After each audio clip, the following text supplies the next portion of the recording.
साध संगत जी, सतगुरु नानक देव जी अपनी दूसरी उदासी के समय लोगों को सीधे रास्ते पर लाते हुए बठिंडा, पटनेर आदि स्थानों से होते हुए सरसा में पहुंचे तो वहां मुसलमानों फकीरों का बहुत भारी मेला लगा हुआ था।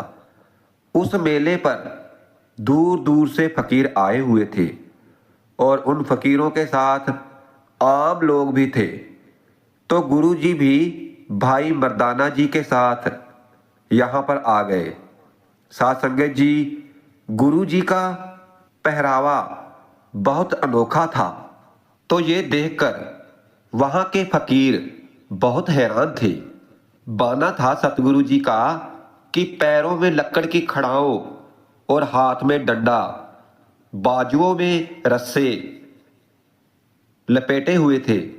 साध संगत जी, ऐसा बाना तो मुसलमान फकीरों का था और ना ही हिंदू साधुओं का था। तो सतगुरु का ऐसा बाना देखकर लोग सतगुरु के पास इकट्ठे हो गए और देखने वालों की भीड़ हो गई। तस्वीर में जो लोग सतगुरु के करीब थे तो सतगुरु ने उनको बिठा लिया और सतगुरु ने भाई मर्दाना को कहा कि हे भाई मर्दाना, रबाब छेड़ो। तो फिर भाई मर्दाना जी ने रबाब छेड़ा तो रब्बी नूर गुरु जी ने वाहिगुरु की उस्तत में शब्द उचारा तो शब्द के साथ ऐसा रंग बना कि फकीरों के जलसे की भीड़ कम हो गई और लोग सतगुरु पातशाह के सत्संग में आ विराजे। गुरु जी ने प्रचार करना शुरू किया तो वहां पर सरसे के पीर अपने आप को करामाती बताते थे और धागे तवीतों से और अपने मंत्रों के साथ लोगों को राजी करने की बात करते थे और वह कहते थे कि हम खुदा के बंदे हैं और खुदा हमारा मित्र है और वह हमारी हर बात मानता है। तो वह कई लोगों पर जादू करके उनको ठीक कर देते और कईयों में से जादू को निकालते थे। पाखंड का बोलबाला बहुत था। तो पीर के मुखी पीर बहावल और ख्वाजा अब्दुल अपनी महफिल को छोड़कर बहुत क्रोध से उठ खड़े हुए और सतगुरु नानक के पास आ गए और उस समय सतगुरु नानक जी उपदेश कर रहे थे कि खुदा को हमेशा याद करना चाहिए।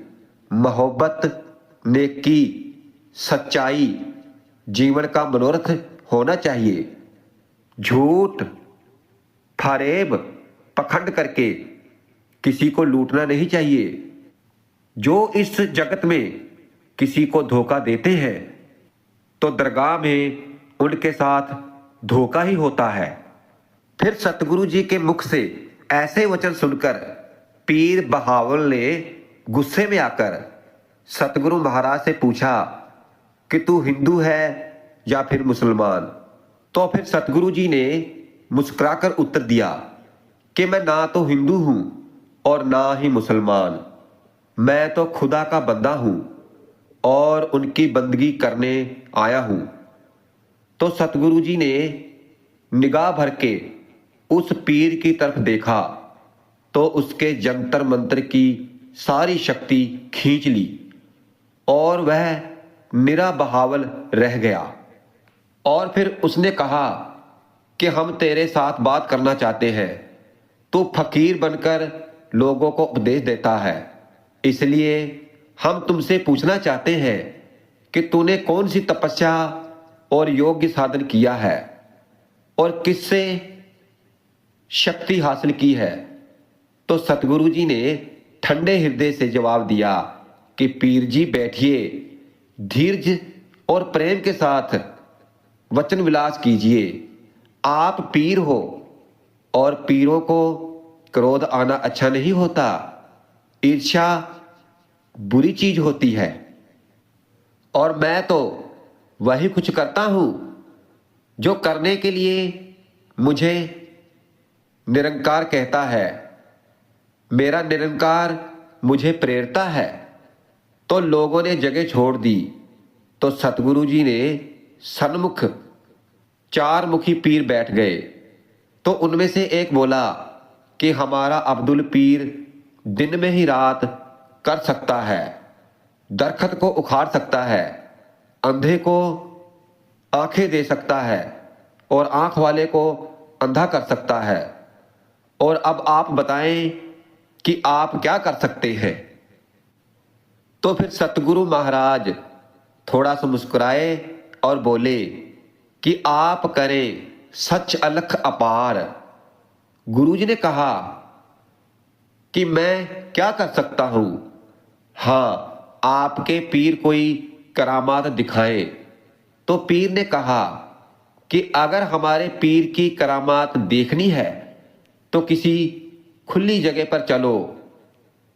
तो फिर गुरुजी उठ खड़े हुए और पीर जी भी तैयार खड़े थे और लोग भी साथ चलने के लिए तैयार हो गए। और फिर जब वह उस जगह पर पहुंचे तो पीर अब्दुल ने कहा कि खुदा का बंदा बनने वाले में पहली करामात दिखाता हूं कि अरसों से 2 घोड़े उतरेंगे और वह जमीन पर दौड़ेंगे और अर्शों में वापस जाते समय वह आलोप हो जाएंगे। तो ये सुनकर सतगुरु जी ने कहा कि बहुत अच्छा। और ऐसा बोलकर सतगुरु जी ने 5 बार सतकरतार सतकरतार सतकरतार सतकरतार सतकरतार कहा और साथ ही आसमान की तरफ निगाह भरकर देखा। तो अहंकारी पीर अब्दुल आसमान की तरफ देखकर कलाम पढ़ने लगा और वह आधा घंटा कलाम पढ़ता रहा। लोग बड़ी हैरानी से आसमान की तरफ देखते रहे। कोई भी घोड़ा आसमान से नहीं उतरा। वह पीर खुद हैरान था क्योंकि उसको अपनी कलाम पर पूरा विश्वास था कि वह जब भी कलाम पढ़े तभी वह मनमर्जी का खेल रच दे। लेकिन कलाम ने असर ना किया, ना तो कोई करामात प्रकट हुई और वह शर्मिंदा हो गया। तो सतगुरु नानक ने उसको उपदेश दिया और कहा कि हे खुदा के बंदे, अहंकार करना अच्छा नहीं है। अगर खुदा की बख्शिश हासिल हो तो निमान रखना चाहिए। खुदा की बंदगी कर, उसका सिमरन कर, हर वस्तु में खुदा का नूर देख। तो फिर शर्मिंदा हुए पीर ने अपना हट नहीं छोड़ा। उसने मेहरों के दाता सतगुरु को परखना चाहा। उसने कहा कि अगर तू बली है तो हमारे साथ कोठियों में बैठकर तप कर। फिर पीरों ने कहा कि आप हमारे साथ भोरे में बैठकर 40 दिन का तप करें, फिर हम देखेंगे कि आपके अंदर तप करने की शक्ति है या नहीं।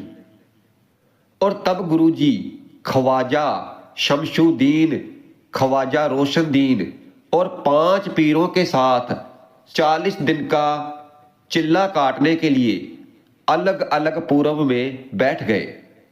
तो पीरों ने जो के दाने और पानी का सेवन करके 40 दिन काटे, लेकिन सतगुरु जी निराहार ही नाम सिमरन में बैठे रहे।